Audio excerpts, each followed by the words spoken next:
Hi, welcome back to AM2R. I am still double negative. I'm still FP0. For now, at least. And today we're getting a big upgrade. I don't know what that means. What I said. You'll be FP0, but not in the future. I guess. I don't know.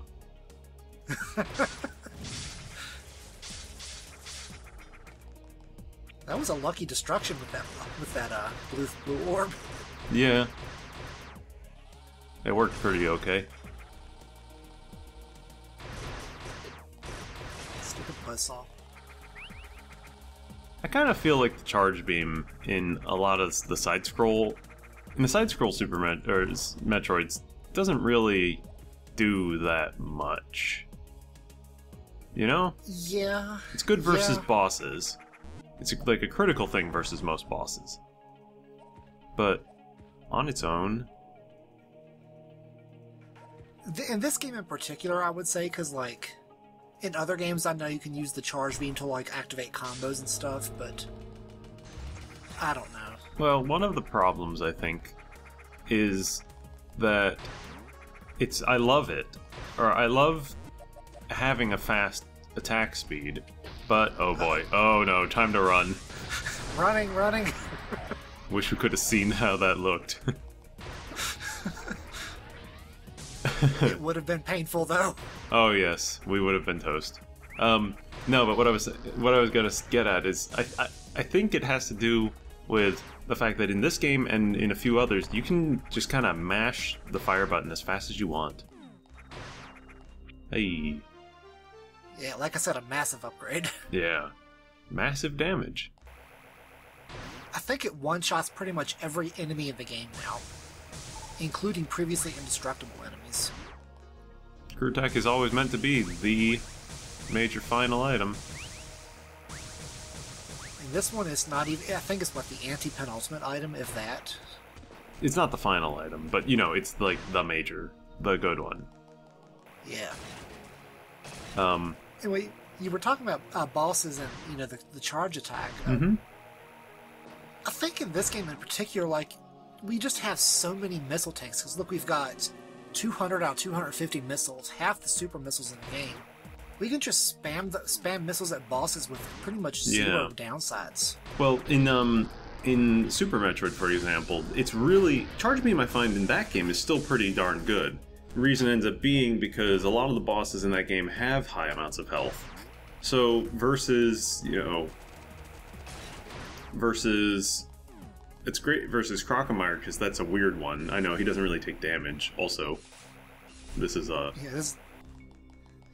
this is the aforementioned fast travel room. It's kind of neat. We'll be back in a second, though. But yeah, it's good versus him. Charge Beam is pretty okay against Dragon. It's very good against Ridley. But in general, the Charge Beams are just really strong in that game. Yeah, it is, yeah. Like, I was trying to think, like, I don't think I've ever fought Dragon... I'm trying to remember if Dragon's the Meridia boss. Yeah. I don't think I've ever fought him, like, legit. Like, just from the first time I played, I knew about the grapple hook glitch. Well, and another reason it ends up working out okay in Super Metroid is because Super Metroid doesn't have super fast firing beams. Most of the beams have I think they have a hex value of 10 for their attack speed, which is kind of middle of the line. You can make it go up and down in Super Metroid's editor. Also, welcome back to Sector 1. Yeah. I guess we're doing a little bit of exploring. I've been threatening about this particular shinespark puzzle the entire LP. This is the video where it's at. Nice job bouncing it out of the room. Yeah, thanks. I should also warn, this is the first video in the LP that's edited. 2 for 2. Oh, you ain't seen nothing yet. Oh boy. So, I think Super Metroid, by default, all the charge beams are about 3 times as powerful as whatever beam combo you are currently using. That's a lot of damage. Yeah, and so when you have the whole charged Ice Wave Plasma, it ends up being really quite strong. Oh, no. Is it going out? No, it's not good. I'm sorry. Didn't mean to do that. Oh, and there it goes. no. 3 for 3. Third time's the charm, not today. I think the power beam, regular power beam in Super Metroid has a damage value of 14 in Hex, and I think a fully charged Ice Wave and Plasma has a value of 384 in Hex. Oh my god. So it's really strong. Your beam strength really goes up in that game. But yeah, it's very interesting. And I think the attack rate of your beam has to do a lot with how useful Charge Beam ends up being. Because this game, Zero Mission, Fusion, Samus Returns, Shinespark Puzzle, they all kind of allow you to just keep shooting and keep shooting and keep shooting without really having to stop. So they had to turn the beam damage down to compensate.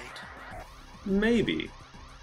But what I mean more is that it lends itself to, like, the charge beam doesn't really become super useful because there is no real, like, if the charge beam is 3 times as powerful as my normal beam, for instance, if I can fire that beam 3 times in the time that it takes me to charge a beam, why would I bother charging the beam? Unless an enemy is only weak to it. And in Super Metroid, that's actually something you can't count on properly. Because, Charge Beam... So the way that the game handles it is, as you might expect, every enemy has a table of vulnerability.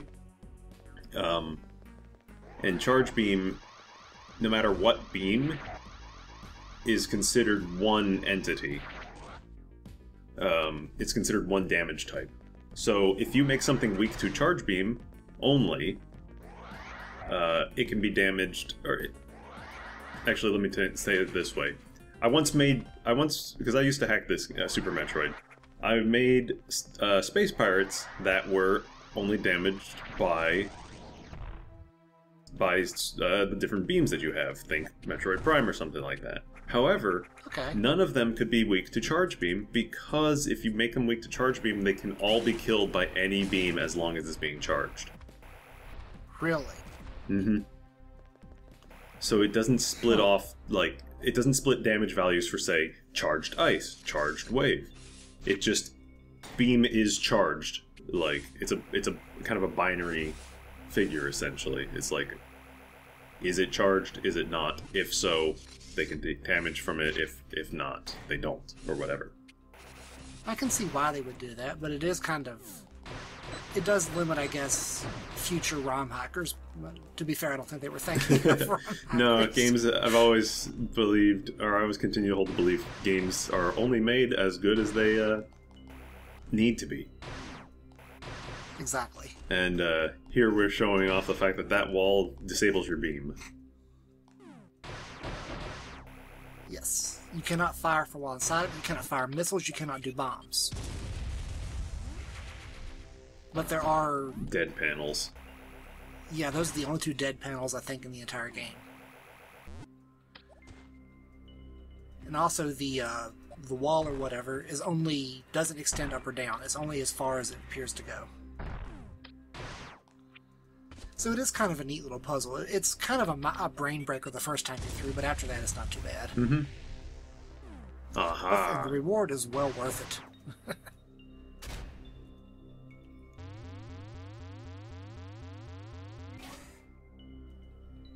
Phazon suit. There's no way they didn't do that intentionally. I'm sure. Gravity suit. Yep, we can now fire from inside this little wall of whatever. You really did go ham with power bombs. Oh, you ain't seen nothing yet. I literally weaponized them in the next boss fight.